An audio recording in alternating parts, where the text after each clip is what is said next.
This tutorial guides you through how to use the regulatory context feature in advanced options.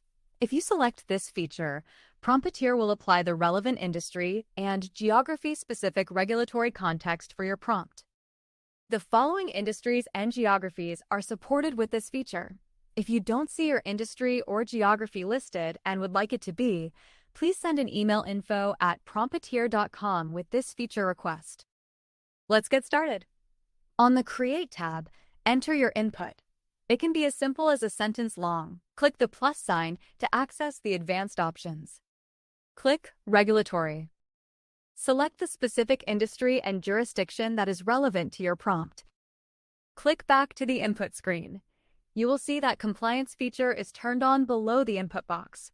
This feature will persist through all your different prompt sessions unless you click the reset button. Click Generate Prompt to create your expert-level prompt with regulatory context.